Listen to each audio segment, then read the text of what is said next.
नमस्कार दोस्तों, स्वागत है आपके अपने YouTube चैनल परीक्षा साथी पर। ये वीडियो रोहन चौधरी द्वारा बनाया गया है। इस वीडियो को पूरा देखिएगा और कमेंट करके ज़रूर बताइएगा कि ये आपको कैसी लगी।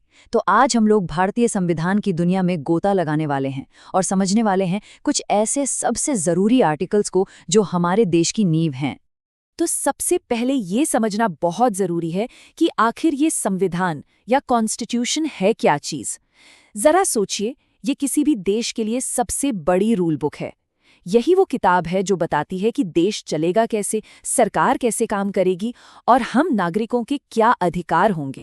इससे पहले कि हम सीधे सीधे आर्टिकल्स पर कूदें, आइए 1 मिनट लेकर संविधान की परिभाषा को और इसके बड़े दायरे को थोड़ा और करीब से जान लेते हैं। देखिए, आप संविधान को ऐसे समझ सकते हैं जैसे ये देश चलाने के खेल की नियम पुस्तिका हो। यही बताता है कि सरकार कैसे बनेगी, उसकी ताकत क्या होगी और सबसे इम्पोर्टेंट, ये हम नागरिकों को अधिकार और कर्तव्य दोनों ही देता है। और आपको पता है, हमारा भारतीय संविधान दुनिया के सबसे बड़े संविधानों में से एक है। इसमें 444 से भी ज्यादा अनुच्छेद हैं।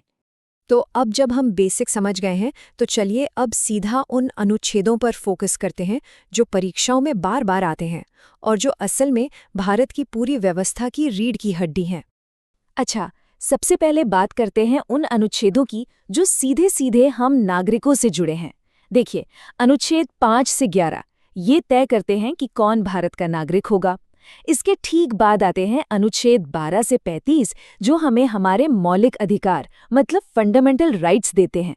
और हाँ, अनुच्छेद 51A हमें हमारे मौलिक कर्तव्यों यानी फंडामेंटल ड्यूटीज की भी याद दिलाता है। अब आते हैं केंद्र सरकार के स्ट्रक्चर पर।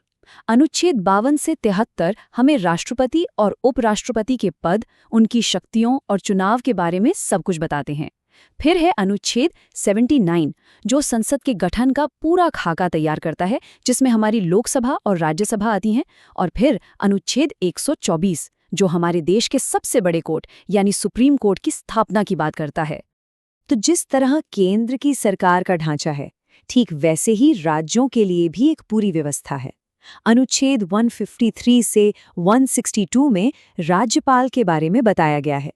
इसके अलावा संविधान में कुछ बहुत ही पावरफुल स्पेशल प्रोविजंस भी हैं, जैसे अनुच्छेद 352 से 360 ये देश में इमरजेंसी जैसी बड़ी स्थितियों से निपटने के लिए हैं। और अनुच्छेद 368 ये संसद को शक्ति देता है कि वो वक्त के साथ संविधान में बदलाव कर सके।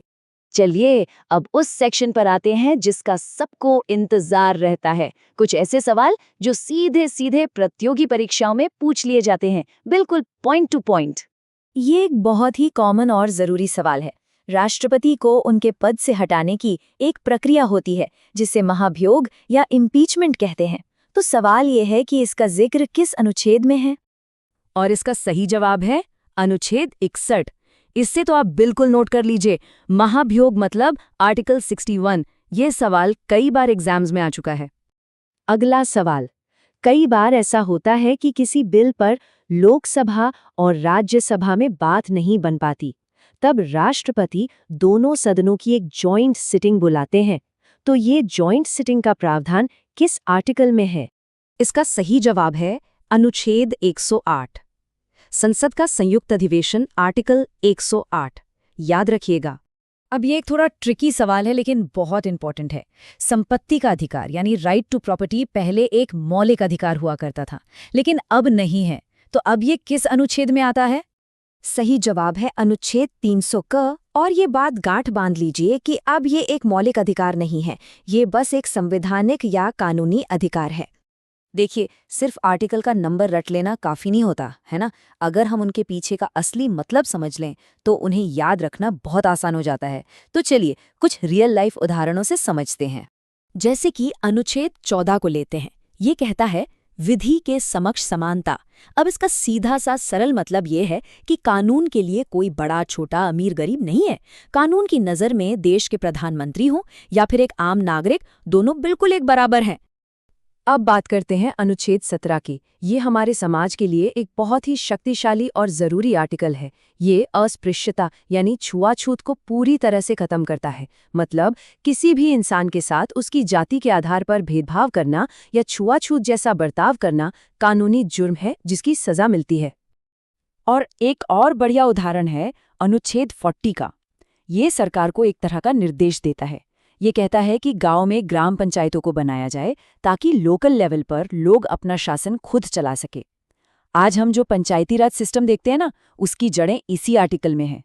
तो हमने आज काफ़ी सारी ज़रूरी बातें की हैं। अब ख़त्म करने से पहले चलिए एक बार फटाफट से आज के मेन पॉइंट्स को रिवाइज कर लेते हैं, ताकि सब कुछ दिमाग में अच्छे से बैठ जाए। आज की 4 सबसे जरूरी बातें ये हैं।